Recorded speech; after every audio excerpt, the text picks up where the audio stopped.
Welcome back, boils and ghouls. While Jack Kirby is undeniably one of the main architects of the Marvel Universe, because of a myriad of factors, we may never actually know his or other innumerable artists' contributions to the medium. While the blame for this is often laid at the feet of Stan Lee, who readily admitted he would take, quote, any credit that wasn't nailed down at one point, today, however, there is a much larger, darker shadow obfuscating Marvel's true history. Love it or hate it, Disney is inescapable at this point, and their out-of-court settlement with the Kirby estate, gag orders, NDAs, and all probably means most of Marvel's history, especially that of quintessential characters such as Spider-Man, the Fantastic Four, the Incredible Hulk, and the X-Men, will remain shrouded in mystery and uncertainty. What little bits we do have come from scattered sources of varying credibility, often containing contradictory stories and dates. With this in mind, discovering new and interesting information almost 60 years later just doesn't happen every day, especially facts about someone as reclusive and enigmatic as Alex Toth. Legendary for his animation work, designing not only Space Ghost and his entire cast of characters, but the Herculoids, Birdman, and about a million other characters, but Alex Toth was also a master of the comic medium. While unfortunately little remembered today, before EC toppled the superhero market in the 50s, Toth was a heavy hitter on titles like Green Lantern, The Flash, and The Atom, as well as several other members of the Justice Society of America during the golden age of comics. In large part due to both the decline in superhero sales, but also owing an almost equal part to his legendarily obstinate personality, Toth's output had dwindled to almost a standstill following the superhero implosion of the 1950s. Thankfully, while sporadic at best, Toth did manage to do some absolutely incredible work during the Silver Age.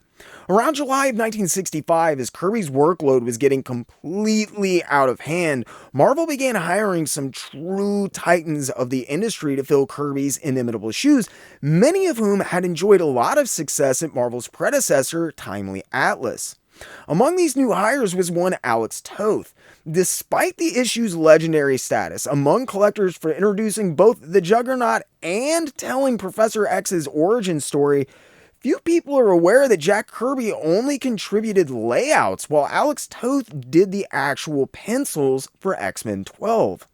Doubtlessly due in no little part to Toth's rather infamous personal nature, there had to be more to the story than we were getting, and I was bound and determined to figure it out. Why did Alex Toth only last one solitary issue on the title? If you've read X-Men 12, then you know it's not because his art wasn't up to snuff, and there are no tales of Toth having some sort of dispute with Stan Lee or anyone at Marvel. In fact, there are almost no details about his work for the company at all. But it turns out the clues have been there since the beginning. They were hidden just out of sight, and in revealing Alex Toth's story, the true secret origins of the Juggernaut were revealed as well. So kick back and relax for another tawdry tidbit of tasty trivia and a little video essay I like to call To Jug or To Juggernaut to Be. Remember, if you enjoy these videos, think about hitting that like button, get in the comments section below and let me know. And if you really enjoy what you see, make sure you Hulk smash that subscribe button. If you feel like you're in a position to help the channel grow, you can use the links in the description below to pick up shirts, sign up for my Patreon or Ko-Fi pages, and find links to all of my digitally available sources, as well as further reading about tonight's episode. So without further ado, let's get into it.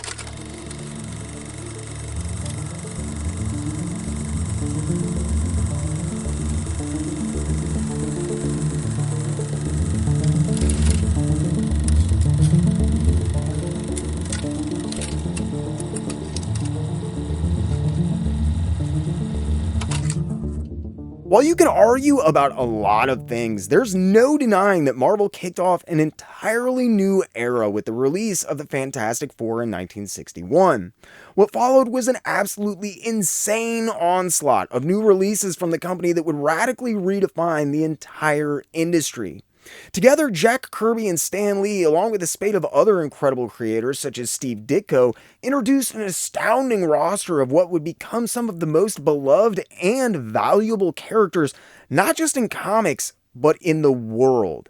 Thor, Hulk, Iron Man, Ant-Man, Spider-Man, Daredevil, I could go on and on. Looking back, it seems like everything they put out sold like gangbusters, and while over time, even the most underappreciated of these characters would become media juggernauts, all pun intended, they didn't all go over quite so well when they were released. Introduced in 1963, the X-Men, much like the Incredible Hulk, initially failed to garner a lot of traction with readers.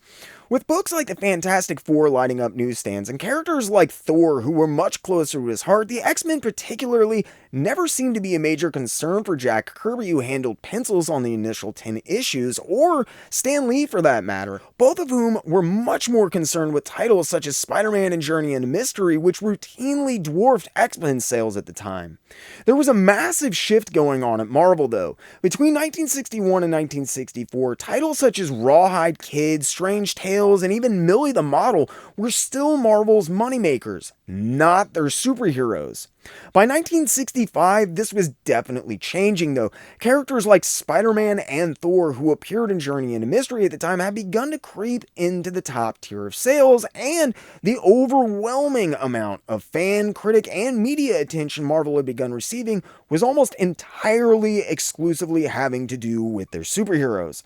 Because of this, by 1965, with the departure of Steve Ditko a clear and imminent concern, as he was basically single-handedly doing Spider-Man, which was one of Marvel's biggest cash cows even then, Kirby was ostensibly expected to keep up the artistic face of Marvel more and more. The problem was, he just didn't have enough time to do it all. As his responsibilities grew and his workload accordingly, Kirby had to start getting more picky about what titles he did interiors and in fact any actual art outside of layouts for. While his contributions to a lot of Marvel titles is undeniable, if you're unfamiliar with what the term layout means, it refers to basically designing how the page is going to look, what the characters are doing, how they're doing it, and how the panels and gutters are going to be seen on the printed page. Layouts are usually achieved by doing a series of what are referred to as roughs.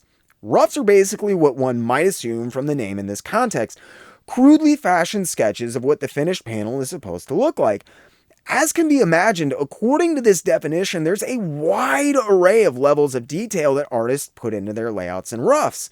Some people prefer to work extremely tightly, leaving little to the imagination, and more importantly, far less room for artistic interpretation on the end of whoever is providing the actual pencils and inks for that issue.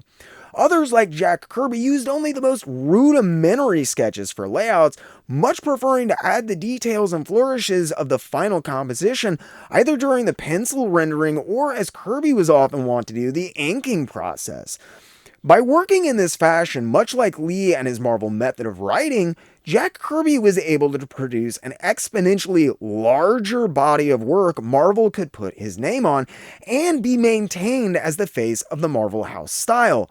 I do feel it should be pointed out that while Jack Kirby never argued with a paycheck and was happy to absolutely drown himself in assignments, the proliferation of his art as the predominant one for Marvel was engineered mostly by Stan Lee. Kirby was a proud man, but I don't think he ever saw himself as the sole reason that Marvel was succeeding. In juxtaposition, I believe this was a constant and nagging fear that plagued Stan Lee, especially during the early years of the Marvel superhero invasion. He knew the dire effects losing someone like Jack could have on the company, having dealt with something much like this when Joe Manley passed away years prior during Stan Lee's tenure running Timely Atlas. The loss of Manley had almost been a crippling one, and Lee pushed for every other Marvel artist to at least emulate Kirby to try and capture the raw power and dynamism of his work, because God forbid Jack Kirby left like everyone thought Steve Ditko was going to, or something unexpected happened to him. Lee was not going to be left holding the bag like he was when Manley was unexpectedly run over by a train while drunkenly walking home from the bar. As more responsibility was heaped onto Kirby and he was forced to choose what he was going to continue working on, X-Men seems like a no-brainer. It was not one of Marvel's biggest sellers, despite what younger viewers might think, and I don't think that Jack Kirby was ever particularly attached to doing X-Men for a few reasons. Chief among these, though, was it was a team book, and via the Marvel method, Kirby was not only allowed, but pretty much expected to make an inordinate amount of suggestions to Lee and other writers working on the series. As a quick side note, if you've never heard of the Marvel method, the term has become a popular way of describing the fashion in which Stan Lee in particular wrote. And I do use that term loosely here, his Marvel Comics work. I'm not going to get off into a tangent about this, but understanding the Marvel method is somewhat integral to what follows. So here goes. Stan Lee, much like Jack Kirby, was simply too busy to be bothered for complete scripts or even plots. Instead, the artists on the series or an intermediary would meet with Lee, discuss the story, and then go off and draw the issue. They would then turn that into Lee, who would add dialogue and narration to the already finished art. There were some rather famous and infamous incidents, including the creation of the Silver Surfer, that really demonstrate how little Stan Lee contributed to the issues prior to the artists working on them. And it lends a lot of credence to the co-plotting credits that both Jack Kirby and Steve Ditko had begun to receive at their continued insistence around the time of the publication of X-Men 12 in 1965. As I said, I don't want to get off on a huge tangent, especially about Lee versus Kirby or Ditko and creator credits. I've talked about that in much more detail in the Spider-Man co-creation letter and the Great Marvel Art Heist episodes in the past. What's important here is that stories went through a number of permutations in a lot of cases before they ever saw print. There was an initial plotting session. Then the artist would interpret that conversation into finished inked art. Then Lee would go back over that again and add the dialogue and narration. In many cases, especially with Jack Kirby, if you look at the original art that he turned in, there are copious notes about what's happening. There are dialogue suggestions, plot descriptions, and even names for characters scrawled in the borders of Kirby's original art. A lot of people use Kirby's notes as fuel for his co-creator credit, and if you look at his original art for X-Men especially, it's not hard to see why. While he was often responsible for the majority of the heavy lifting when it came to doing any number of books for Stan Lee and Marvel, with the X-Men, there seems to have been an almost Steve Ditko level of involvement from Jack Kirby and utilized far fewer recycled ideas than he often had the propensity to. As a wonderful example of just how much he contributed to the series, the original opening splash page for issue 4 of the X-Men was recently discovered in a private collection and sold at auction for the first time in 2020, offering the world its first glimpse of some of the rarest Kirby art out there. Issue 4 was not only the introduction of the Brotherhood of Evil Mutants, but contains a staggering number of first appearances. Among them were, of course, Magneto's children, Pietro and Wanda Maximoff, otherwise known as Quicksilver and the Scarlet Witch. Interestingly, on the back of the original art for the splash page, a series of frantically scrawled notes from Kirby were discovered. There was a list of the Brotherhood of Evil Mutants names with a ton of other possibilities for the Scarlet Witch, including Witch Woman, Miss Mystery, and Jinx. This original art basically does all but prove Jack Kirby wasn't just responsible for drawing what you saw on the page. In a lot of, if not most cases, he was designing, drawing, plotting, and even naming characters himself. As Marvel Comics began to garner more and more attention, and Stan Lee became more vocal about being the, quote, creator of the Marvel Universe, things between him and several of his most prominent artists were coming to a frenzied pitch. To creators like Steve Ditko and Jack Kirby, this was an affront and a slap in the face, belittling and outright ignoring their creative input. As time went on, this would become one of the major contributing factors to his departure from the company only a few years later. At the time, though, Kirby needed the work, and when given a choice between continuing on a team book like the X-Men that required a lot more effort and was not enjoying nearly the success of other titles he was working on, I don't think it was a hard call. Jack Kirby only did interiors for the first 10 issues of X-Men or so, and by the end of 1964, as he made the move from pencils to layouts on a number of books, Marvel was actively looking for someone to take over permanent art duties on the title. While losing Kirby could have been disastrous, Stan Lee had come up with a somewhat ingenious plan. Lee recruited some truly incredible talent from the Golden Age, including Wally Wood and Alex Toth, who had previously worked for him at Marvel's predecessor, Timely Atlas. When the superhero recession had hit after World War II was over and EC began devouring the newsstands with their horror titles, followed by the inevitable wave of innumerable imitators, Lee had been forced to lay off most of his staff. Among those staffers, there was a pool of staggeringly incredible talent, and with times being what they were in the industry, Lee knew he could easily lure many of these artists back with the promise of continued work on ongoing titles. That was if they passed the initiation. While these were seasoned veterans of the industry, it seems that Stan Lee might not have been entirely convinced that all of these old dogs could learn new tricks, and when they were hired on, each artist was given a sort of tryout issue to determine if they fit with the Marvel style.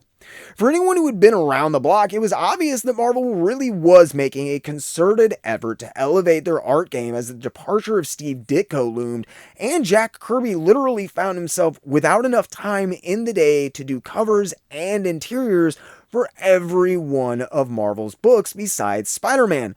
Wally Wood, I believe, holds the distinction of the only anchor to have ever been specifically called out on the cover of a Marvel comic, and this happened not once, but twice. These guys were big deals, and they would have big impacts on some of Marvel's most well-known characters as well. Wally Wood, for instance, penciled and inked issue 7 of Daredevil, introducing his distinctive red and black costume. And when Daredevil subsequently showed up in the pages of Fantastic Four 39 and 40, Kirby even had Wood ink Daredevil over his pencils. While Wood would quickly become disillusioned with the company and leave, he definitely had a lasting effect and probably could have kept working with them indefinitely had he not been so displeased with the entire environment and process. But you had to make it through the gauntlet first. Some, like Wally Wood, did. Others, like Alex Toth, did not. I don't have time to go into all the amazing stuff that Alex Toth did, but I will say he's one of the few people who should be placed on the same sort of exalted pedestal that Jack Kirby is. While he might not be the king of comics and his contributions were much more limited, to put it lightly, they share a lot in common actually. They both created innumerable, timeless designs, not only comics, but animation as well. Toth designed Space Ghost, Birdman, the Herculoids, and tons of other stuff, and though he never worked directly with Jack Kirby, who was also a prolific cartoon designer, at one point they did overlap on a would-be Phantom project that unfortunately never happened, and Toth ended up doing redesigns on some of Kirby's work after he had to bow out due to prior work commitments on another show. There was unfortunately never a pure collaboration between the two, and the closest we ever got was perhaps Jack Kirby's last fully finished story for comics in the form of a Challengers of the Unknown story done during the final year of Adventure Comics, which was produced from an unused Alex Toth script as a cost-saving measure years after he retired from the industry, making it his last published story that I know of as well, but that's another video for another day. Since Alex Toth had worked for Stan Lee on the Timely Atlas line of monster books in the past, one might think that the two had developed a rapport. And they might have, but if they did, it was not a good one. The problem was, well, the truth be told, it was probably Alex Toth. I love the man's work. I find him infinitely interesting, but if you've seen my episode on the life and death of Alex Toth, then you know it wasn't all peaches and cream with that guy. He was difficult to work with, and not like a perfectionist in a good way or anything. I think he was mentally ill. He was just an angry, disagreeable man, and no one, not a friend, not a colleague, not even his family, say he was a very pleasant guy. He was insanely talented, but one of the major reasons he ended up at Marvel, filling in for Jack Kirby at this point, rather than heading up some major new character or launch, was the guy was just impossible to deal with. He had incredibly high standards when it came to his own work, and he expected the same level of involvement and care from everyone that he worked with. This meant that he had a big problem with the Marvel method. Wally Wood often spoke about how much he detested the Marvel method of writing and how it contributed to his departure from Marvel. And given that Toth only lasted one issue, I'm going to step out on a limb and say he felt the same way. But interestingly, this probably isn't the only reason you didn't see Toth's name on any subsequent issues of X-Men. There are no first-hand accounts of this anywhere in the history books that I know of. But according to details of how Jack Kirby and Stan Lee worked together on other titles, here's how things for Toth's tryout issue of X-Men 12 probably played out. Lee had an initial meeting with Jack Kirby about the story for X-Men 12. They discussed ideas for the plot, Lee gave Kirby the go-ahead, and he went off and laid out the issue. Now, by lay out, I mean he roughly laid out pencils, and if you've ever seen Kirby's loose pencils, you know that means he basically is giving gestures and panel layouts, and that's it. There would be basically zero figure work as far as costumes and that kind of thing. Backgrounds would mostly be empty or sparse outlines, and maybe even just a small note denoting what something was supposed to be rather than an actual image. In other words, Jack Kirby was responsible for only a fraction of the actual artwork that you saw. His job was more to make sure that the new artists retained his unique layout as well as expression of action and dynamism on a two-dimensional plane rather than anything else. Kirby probably then handed off the rough layouts to Alex Toth with a description of the plot, including his normal notes and the borders explaining what was happening, and Toth went off to do the issue. Now, this is where things get interesting. Remember how I said that Kirby contributed a lot in those border notes? Well, Stan Lee didn't always pay attention to what Kirby wrote in. Sometimes he would just ignore Kirby's notes, while other times he would make corrections to them. Growing discrepancies in Kirby and Lee's notes likely played a major role in Kirby's initially stepping back from certain titles and eventually his leaving the company a few years later. Well, if you look at the original border notes to X-Men 9, the issue before Kirby left the series and the issue where it's revealed how Xavier came to be in his wheelchair, there's apparently an interesting peculiarity. There are no notes from Jack Kirby talking about Lucifer crippling Xavier, and the only notes from Stan Lee about it are all written in pencil over other erased notes, presumably Kirby's original notes. This means that Lucifer having anything to do with Xavier being in a wheelchair was a very last-minute decision, to say the least, which goes a long way in vindicating the long-circulating tale that Juggernaut, and not Lucifer, was in fact originally going to be responsible for Xavier's being in a wheelchair. This claim is also bolstered by Juggernaut's real name, Cain Marko. Cain is a biblical name. He was the first son of Adam and Eve. He lived with his brother Abel until one day God asks them for an offering. The two brothers make their offering, and God prefers Abel's. Out of jealousy, Cain murders his brother, lies about it to God, and is subsequently cast out of Eden and cursed to live a life of wandering and hard labor. After he gets kicked out of Eden, Cain prays to God to protect him, and God does, but in a seriously twisted way that's basically cursing him. According to most interpretations, the basic gist is Cain can be hurt, but he can't be killed so as to ensure he has to live in suffering forever. There's a lot of different interpretations of this particular story, but in almost all of them, God places something called the Mark of Cain on him. It's this mark that protects and curses him. Anyone with the Mark of Cain is subject to this same curse, although outside of fiction, I'm unaware of any biblical or historical writings from this period which indicate anyone else was ever given the mark, or that the Mark of Cain could be transferred. This idea of the mark being passed down or otherwise given to someone would go on to be quite popular in fantasy and fiction writings, however. If you still don't believe me about the importance of the name, consider this. Stan Lee basically always used alliteration in his names. Reed Richards, Peter Parker, and I think best of all, J. Jonah Jameson.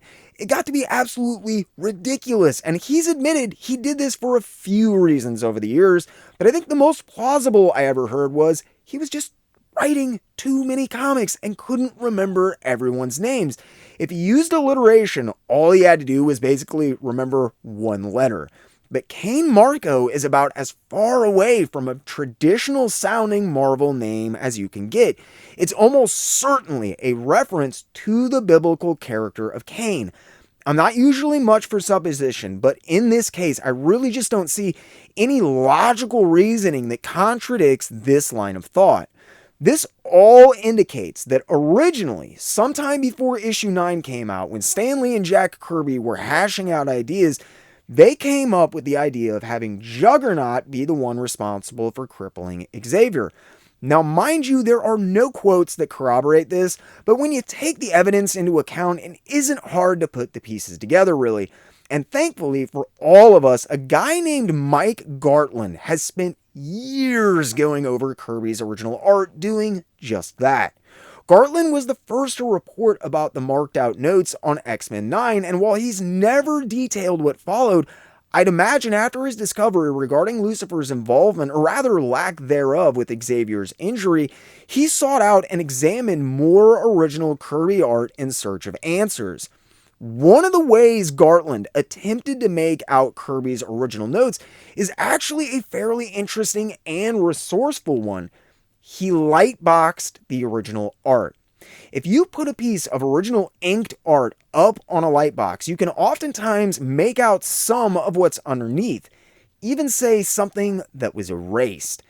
Unfortunately, Gartland never found the answers he sought regarding Lucifer and Kirby's notes, but he did discover something else during his research. Something very interesting.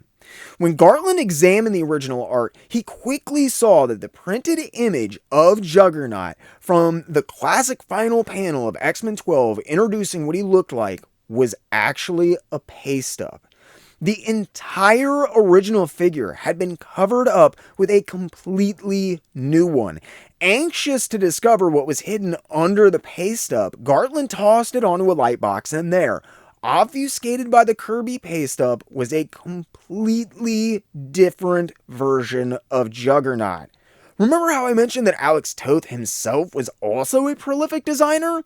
Well, it turns out that he probably took a swing at Juggernaut's design himself, and this may actually be the big reason he didn't end up staying on the title, because, trust me, you are not going to see Alex Toth's version of the Juggernaut pop up anytime soon. While it is possible that the design was at least partially based on Kirby's pencils, given the somewhat Galactus-like elements around the belt and a few other things, there's one big problem with that theory. The figure beneath the paste up was only so discernible because it had been drawn in blue pencil.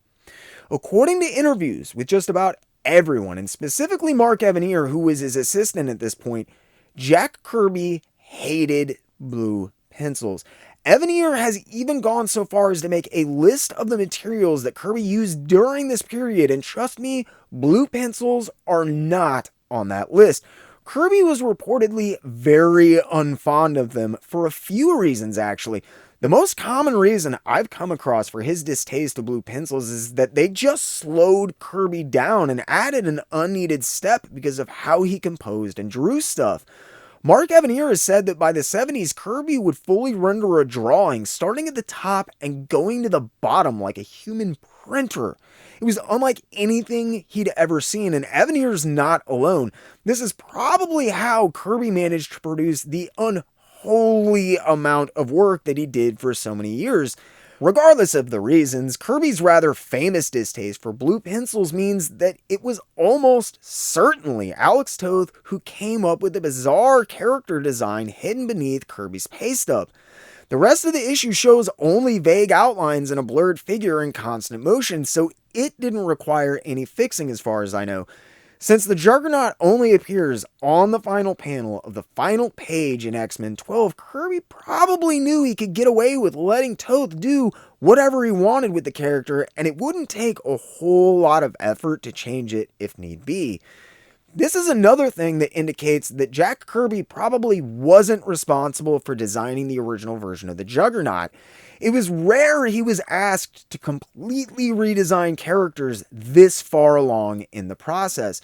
While it was commonplace for Stan Lee to ask him to rework concepts he brought in, having to draw paste-ups over his or other artists' work for interiors replacing an entire character's design was not the norm, meaning this was likely a special case.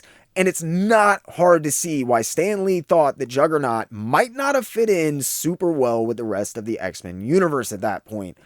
Honestly, he looks a lot like something you would have seen in the late 80s or early 90s, sans a bunch of pouches and pistols. There's these huge spikes on his belt, and presumably where his nipples would be on the chest plate. There are those Kirby-inspired waist accessories a la Galactus, but that waist bucket-looking helmet and everything else about this design screams Golden Age to me. That's Toth through and through. If you look at his work, even for animation companies throughout the 70s and 80s, many of his designs are so iconic because they harken directly back to comics' halcyon days. This was one of Toth's many geniuses when it came to working in that particular medium and field. He learned to design characters from guys like Bill Finger and Joel Shuster. Despite his designs being recognized as ingeniously minimal and yet extremely easily identifiable today, during the Silver Age, he had most certainly fallen out of fashion and was something of a man out of time. Toth was set in his ways, and again, I talked about this a lot more in the life and death of Alex Toth video, but he was just as stubborn and difficult to work with as he was talented, and considering that Alex Toth is without a doubt one of the most talented people to have ever worked in the industry, that's saying something. Toth hadn't really done any superhero work of note for years, so he wasn't exactly up on the times or even probably very familiar with Kirby's rapidly developing style that seemed to keep getting better and better despite his being pushed to the absolute limit with work. Together, Stan Lee and Jack Kirby had developed a kind of visual lexicon for Marvel, and Alex Toth simply didn't speak or seem to understand it. At least, I don't think. I'm sort of conflicted. I honestly don't know if it's that Toth's version of the Juggernaut design doesn't actually work, or that my brain simply cannot comprehend anything other than the classic Kirby redesign that we're all so familiar with. But I, for one, am definitely glad that Kirby ended up redesigning Juggernaut. Though Toth sticking around on one title and really developing the X-Men into his own thing would have been extremely interesting to say the least. While the exact details of who said and did what might not be clear, and we may never know the full story of the Juggernaut's hidden secret origins, I thought this bit of information was absolutely fascinating when I discovered it. Juggernaut has always been one of my favorite character designs, so finding out he was a quick last-minute replacement makes him just that much cooler to me, and hopefully this gave you a little better understanding of his creation and maybe even a deeper appreciation for his character and design as well. Thanks for sticking with me. I hope you all enjoyed, maybe even learned something. Remember, if you like what you saw, think about hitting that like button. Get in the comment section below and let me know. And if you really enjoyed what you saw, make sure you Hulk smash that subscribe button. If you feel like you're in a position to help the channel grow, think about signing up for my Patreon page using the link in the description below. For as little as $3 a month, you get access to tons of behind-the-scenes posts, full scripts, uncut interviews, exclusive content, the Discord channel, merchandise discount codes, and even a personal shout out on the channel. If you want to support the channel but Patreon is not your thing, have no fear. I have a Ko-Fi page where you can make one-time donations towards specific goals or just tip the channel, and if that's not enough, there's also links to JerkComic shirts and tons of other merchandise in the description below as well. If you want to support the channel by donating sources or reading material, please see the Amazon list in the description below where you can send the associated address through anyone selling on their site. I seriously appreciate everyone who has sent something in and helped out the channel. It really means the world to me. Thanks to every single one of you who signed up, bought shirts, donated, sent in books, equipment, and supports this channel in any way, shape, or form. I could not do these episodes without your help, and I seriously appreciate every single one of you. Speaking of which, this episode was brought to you by the Jerk Broadcasting System, as well as generous grants from the viewers you see on the screen now. I'd also personally like to thank my loyal Wednesday Warriors, Mike Dolan, Super Chasen, David Arroyo, and Mike Dolan again. And a special thanks to Weapon Xqual and the generous viewer who said that they would prefer to not receive a named shout out for their donation of materials this week. You know who you are and what you did, and your Uncle Jerk appreciates you, sir. Again, a big thanks to everyone who makes this channel possible, including you. Thanks for sticking with me. I hope you enjoyed, maybe even learned something. And as always, I really, truly, and honestly ask only two things. Keep hitting those local shops and keep reading comics.